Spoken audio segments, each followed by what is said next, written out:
Hello everybody. So I wanted to talk to you today about why the narcissist looks good with the new supply, or they've settled down with the new supply and everything looks good, looks okay. What did you do different, or why is it good in that situation when you gave them everything, but it wasn't good for you? Well, the situation with the new supply and the narcissist, if it lasts, say, more than 6 months to a year, where they get married or whatever, what you're going to find is that when they had left you, you were with them for a while, you got to know them, and you started to require more, like a deeper relationship, a deeper situation with them. You realized that there was stuff going on in the background that you were unfamiliar with, that's not common to you, and you wanted to address it. And when you would address it, you would get this psychobabble, or it would be, the discussion would totally get off topic, and it would turn into maybe them raging or them getting quiet and them leaving, and then eventually a breakup or something like that. And then maybe you do several cycles of that and you'd get nowhere. But it looks like that they're happy with the new supply. They may have even married the new supply and started some sort of family or something, a situationship with the new supply. And what's going on here or there? Well, the situation with that is the new supply is either one of a couple of different things. They're either not questioning them about their business, meaning they may know that they're doing stuff in the background and they don't address it. This is if they look like they're happy with the new supply. They're married to the new supply, or they're in a heavy relationship with the new supply, but it has really nothing to do with you, what you lack. And that's my point. You didn't lack anything. In fact, you had standards and values that you stood by. And whenever you tried to approach the narcissist, it would turn into psychobabble, because they don't want to process and deal with situations where they have flaws. And this is where they always have flaws, because they are always lying to you, cheating on you, and they really don't care about you. They just act like it. And you see them with the new supply, they're going to have a secondary.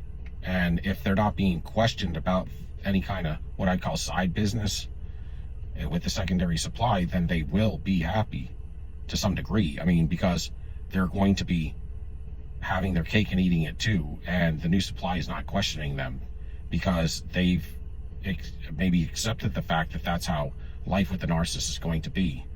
And I guarantee you that, because they're always doing something with a secondary supply. Now with you, the problem was you gave them a lot of pushback, and so they couldn't really have that with you, and you were starting to figure them out. So when you start to figure them out, or you have a standard to where you're not going to be accepting of them having free reign to do whatever they want, meaning having multiple engagements with individuals without being questioned. See, what they parentify you. They turn you into their parent. If you pay attention to the vibration that was coming off of them, and what you were accepting and what you were seen to be turning into, you will get the idea that the orchestration going on is that you are becoming their parental figure.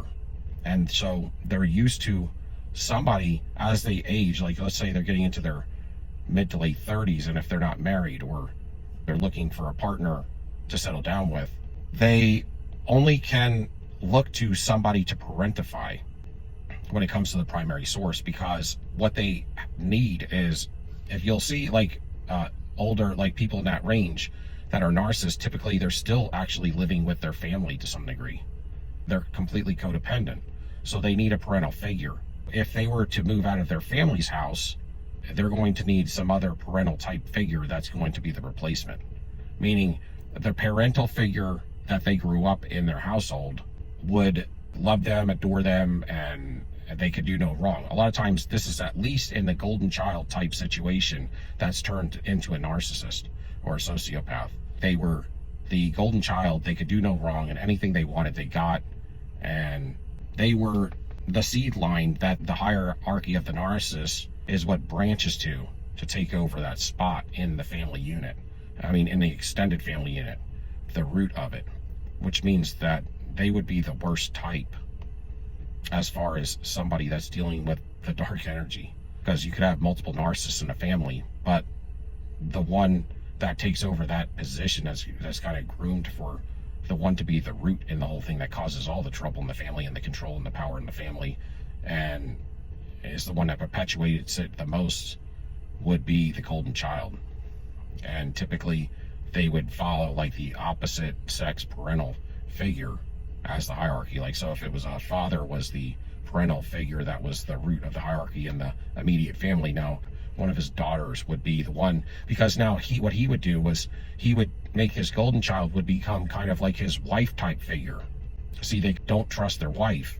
So in a sense, sometimes what you'll find is the hierarchy parents, say if it was the father, would make his daughter like this surrogate wife or something to some degree. It's really creepy because they do have a lot of, and somebody had asked a question about incestual type stuff in narcissism, and it does occur, quite often. You'll find mother and narcissistic son, narcissistic mother hierarchy and narcissistic son will be this golden child that will become almost like a relationship. So if the son had a love partner, he's still going to look at his mother, and it's almost going to be like they're in a relationship, a love partner relationship, and it's almost treated like that, even sometimes in sexual cases.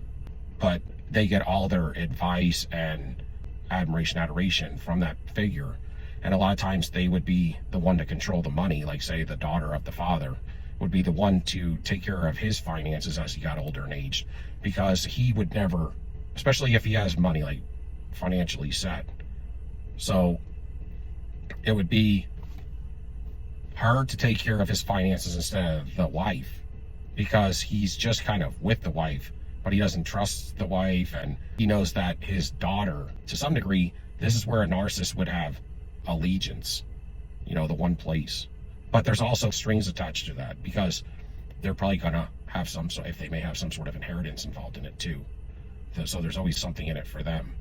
But there's definitely a form of power and control as well. And when they're with the new supply, for instance, that new supply becomes parentified. So even though it looks cool and all, if that's the case, they always have a secondary. It's going to be toxic. You're just not going to see it. And they're going to be, a lot of times, behind closed doors, being treated like a parental figure.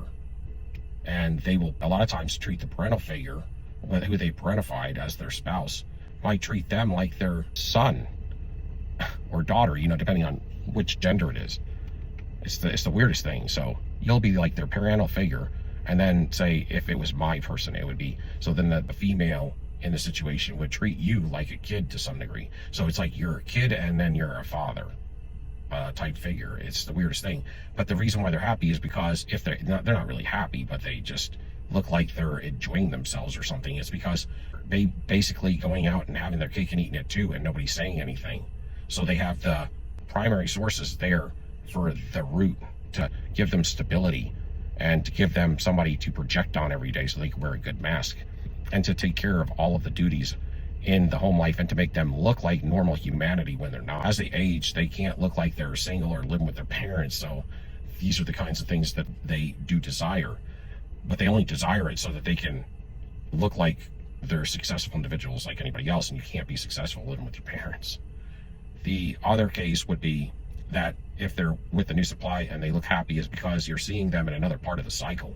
When you were in that same time period of the cycle with the narcissist, it's happy as well with you. And so you got to understand that that's cyclic.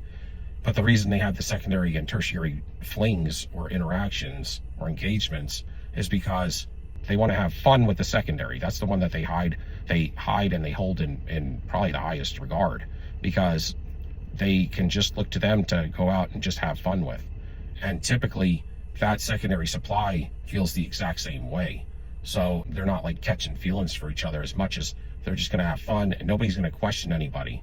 And see, the narcissist doesn't like to be questioned about things, because if they're questioned about things, it takes away from the perfection of the situation, the fun of the situation. They like to keep things in a volatile position, but not in a situation where they're going to lose a primary source if they can help it. But in a situation of the secondary supply, if they have the primary supply, they don't have to get to that point necessarily, because it's not necessary. Even the secondary supply is going to be cheated on. They know that, outside of even their marriage. They're weird individuals. These are kinds of things they even when they were with you, they had a secondary. They always have a secondary. A lot of times they have a tertiary as well, but they're always looking out on the hunt for a new supply, and they're always looking for the next best thing, and that will never change because this is something that's ingrained in them. This is how they are wired. So when individuals think that they can fix a narcissist, if they give them a lot of love or compassion, or if they feel like that they have a close connection with the narcissist and they can do something about it, you're really gaslighting yourself. It's never going to happen. You're never going to change the narcissist because they're fixed and they're always going to stay fixed. There's no answer to, getting them in a situation that's going to be anything functional. They're always going to cheat on you.